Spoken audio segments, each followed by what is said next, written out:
Hey guys, welcome back to the shop. Today I'm going to show you how to sharpen your knife, because no matter what knife you have, no matter what kind of steel it is, at some point you're going to need to sharpen it, and here's how to do it. I'm going to start by showing you what I use on a daily, weekly basis to sharpen literally hundreds of knives. Over the last year and a half I've been using this setup right here, or one just like it, and I've sharpened several hundred knives that have gone out the door to you guys and everybody else. First thing we have here is the Sharpall dual grit diamond stone plate sharpener thing.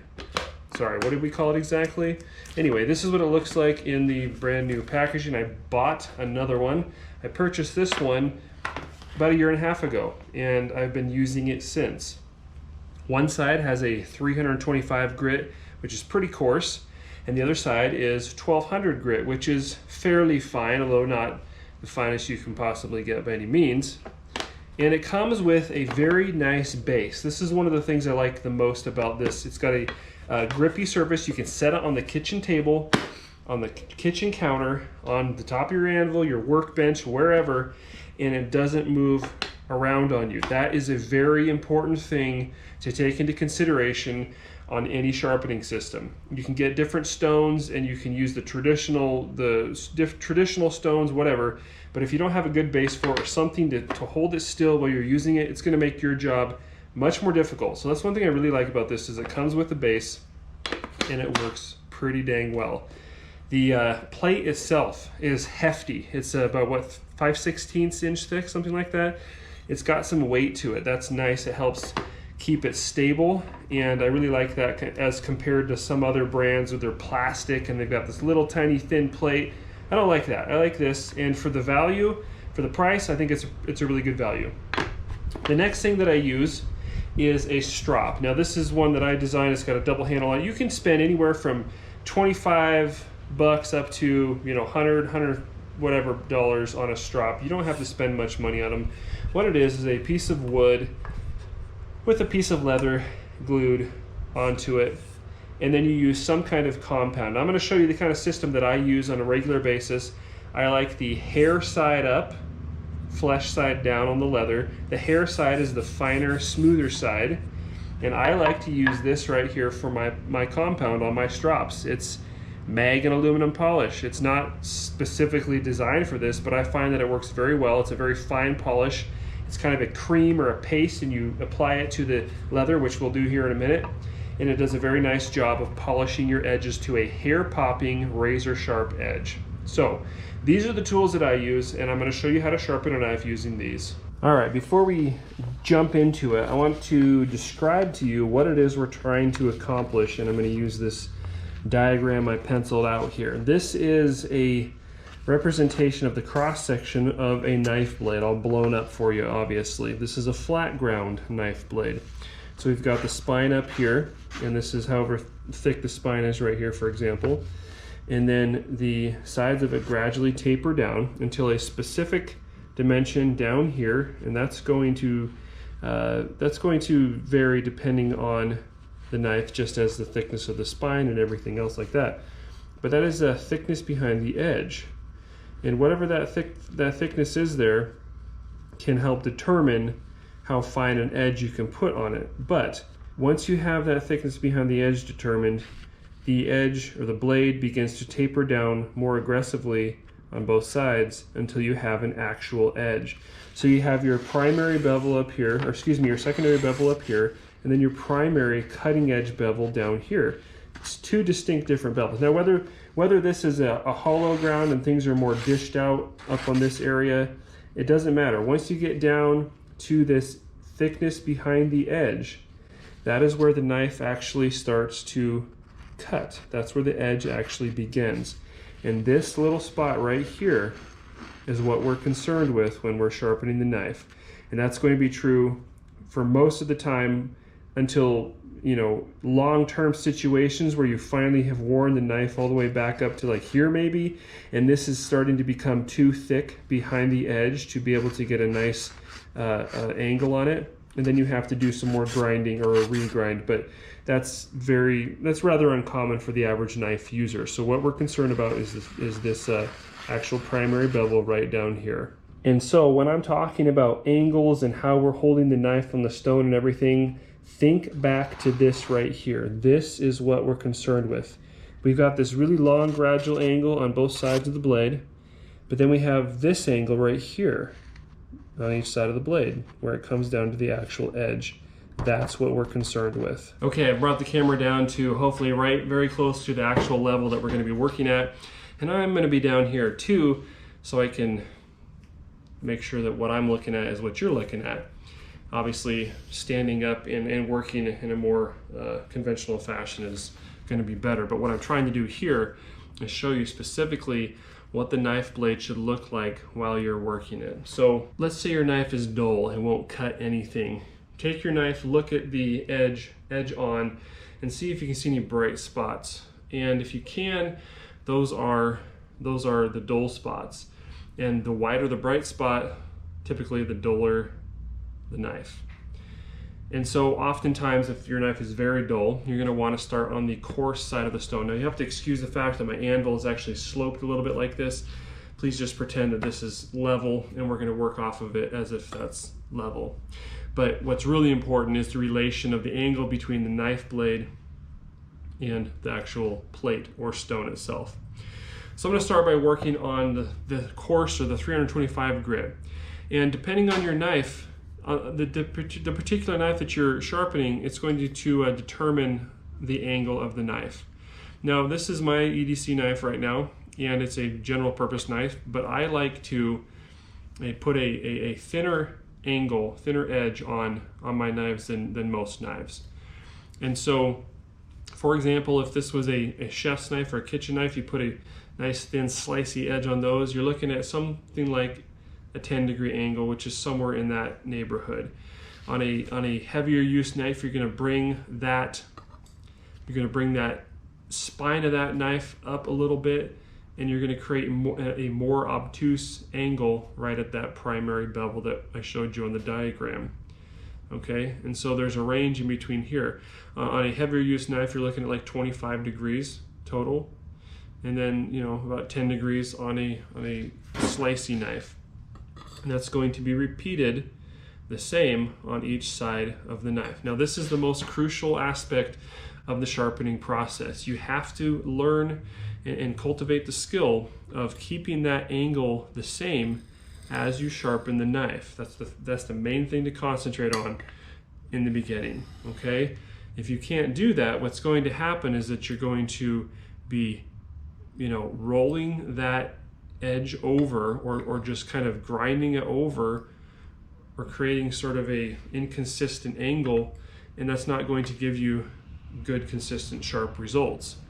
And so whether you're kind of coming up here and it's really obtuse, I'm actually taking some of the edge off, or if it's down here too far, that can be a problem because you're not actually contacting the very apex of the edge. You're still grinding material off on that primary bevel, but further up. And so you would have to continue to do that for quite a while before you actually started to contact the apex of that edge and do any sharpening, actual sharpening. And sometimes we do that on purpose where we want to reprofile the edge to a thinner, more, what's the right word? A smaller angle, but it's a thinner edge instead of a more obtuse edge. And so that can be an intentional thing. But if you're trying to maintain the same angle that's been on the knife, you have to be able to hold that angle all the way through. Now this makes it a little more difficult, or what makes it even a little bit more difficult is the fact that we have a curve to the blade. And so you have to be able to follow through on that edge around that curve on this blade and many other blades as you maintain that same angle. So it's kind of a compound situation, compound angle situation, because you're maintaining this angle, then as you go you're maintaining this angle to follow through to the tip of the knife. Now that can be challenging for some people, but the main thing is to just start out slow and pay attention. You're always paying attention to where the edge is contacting the stone, and then follow that straight back to the spine. And what is the height of the spine of the knife up off the stone? Does that make sense? So right here I'm contacting a portion of the knife blade that's about 1 inch wide because it's straight right here. And so anywhere along there I'm looking at what is the height of the spine up off of the stone, right? But when I get out to here, I got the curve here. I'm only contacting a little bit of the stone as I'm going here. So right here I'm contacting the stone right here. So I'm going to follow that point back to the spine and look at that and see how far up off the stone it is to determine what angle I'm currently grinding that or sharpening that edge at. The height of the spine off of the stone back here is currently irrelevant because I'm contacting the stone up here, and that's going to move along the curve as I follow through. So you want to be cognizant of the angle of the knife in relation to where it's actually contacting the stone currently. Because when I follow through on this tip, see how far up off of the stone the knife is back here? Well, that's irrelevant. What I'm concerned about is how far up off of the stone it is right here in line with where I'm actually contacting the stone. Hopefully that makes sense, but the point is that in relation to the primary bevel, the actual edge, that's where the angle has to be maintained in a consistent fashion. So I'm going to show you what it looks like in normal real time. You're going to use 2 hands while you're sharpening. I like to steady and help push the blade with my opposite hand or my left hand. And starting out, you're just going to make a single pass each time, a forward pass each time into the edge, maintaining that angle. Once you start doing that, you can look at the primary bevel, that bright spot right there at the edge, that bright line all the way down, and you can look at that and you can look at the grit pattern and see where you're actually taking steel off. And then we're going to do the same thing back the other way. You want to put the same number of repetitions on each side of the knife, of the edge, and just go back and forth like this.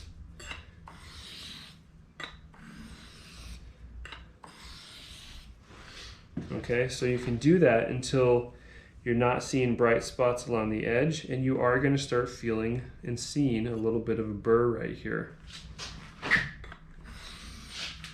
Now, I want to make sure to point out that you do not use oil on these diamond plates. It will clog them up and mess them up. You can wash them off with water and soap after you're done to clean out the particulate, but you do not want to use any oil in there. It's going to gum it up.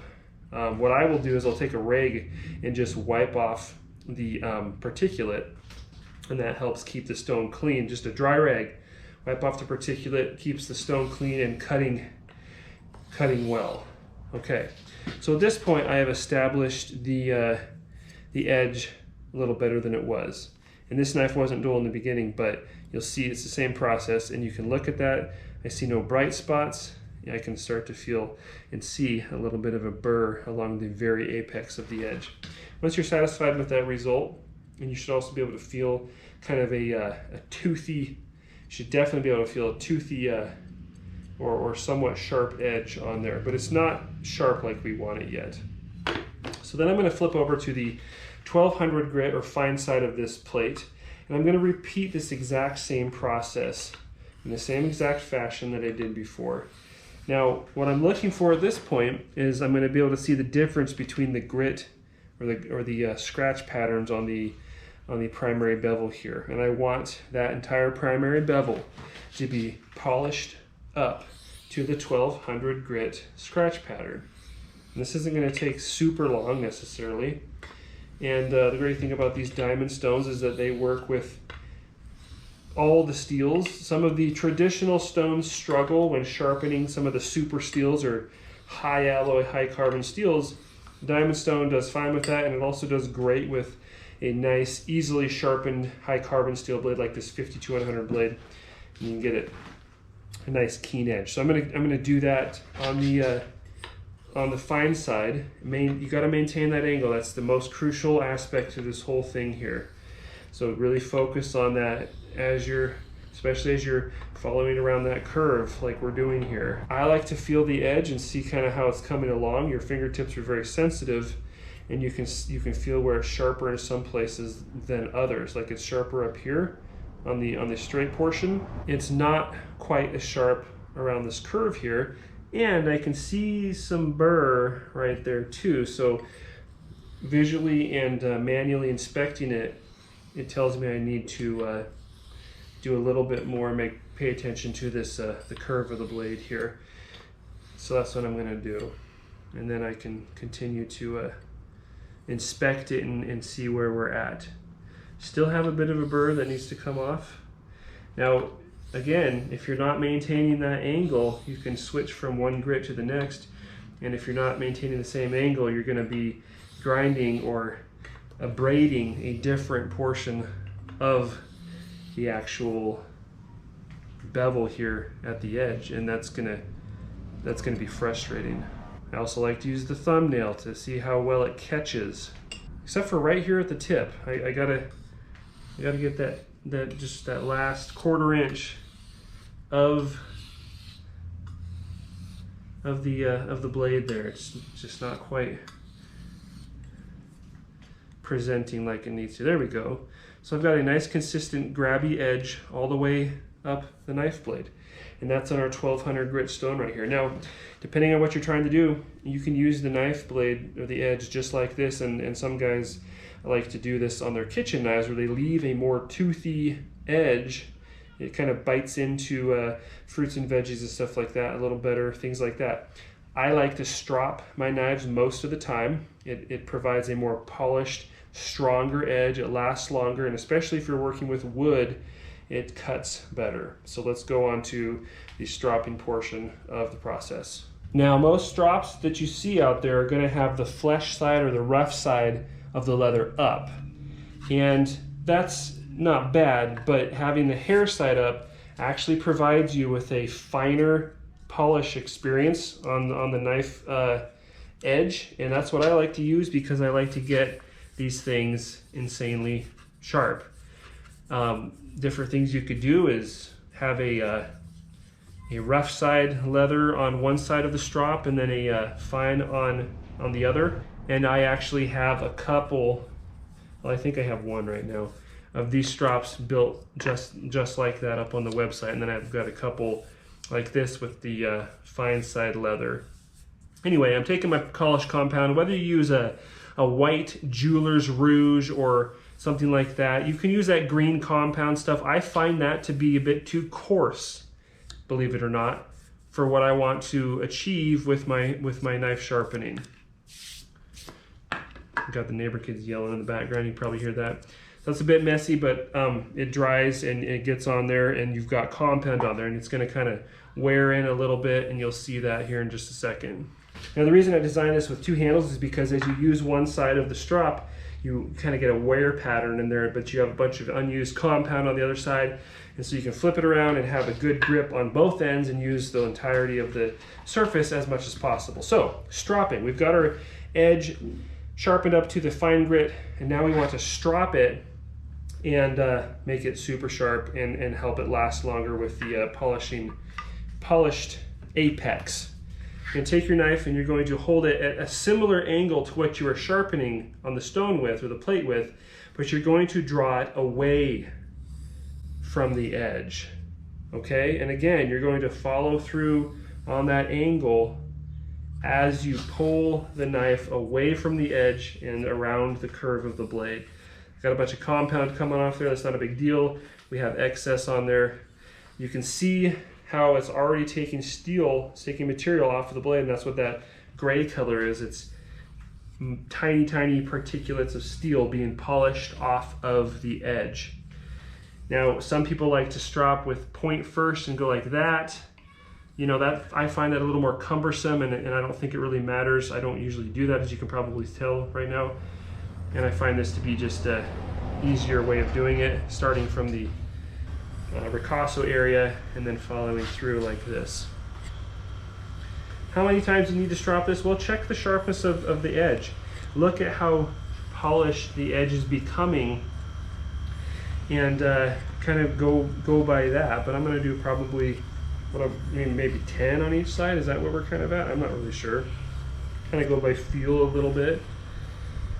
Need to wipe this compound off of here, but maybe you can see that in the camera. I'm not really sure, but it's pretty shiny and pretty polished looking right now. So I'm gonna, and then you can feel it. Oh yeah, it feels smooth, but very, very grabby still, and much smoother. So we're kind of polishing down those little tiny teeth a little bit, and helping them be stronger, because a unsupported raggedy edge, you've got all these unsupported points on it. While it may feel very aggressive for a while, it's not going to last as long and hold up to use as long, especially on things like carving wood. And so the strop is going to polish that up and create more of a mono edge on this knife.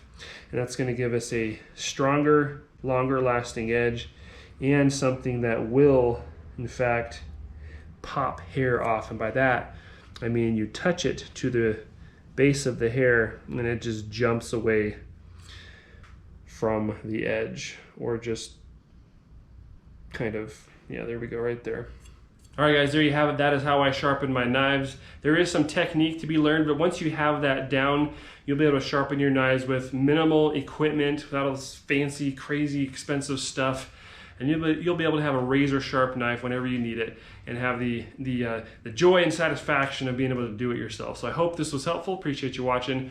And real quick, there are affiliate links in the description for the products here, the plate and the compound, and I do have a couple of these on my website, so if you're interested in those. Appreciate you watching. We'll see you on the next video.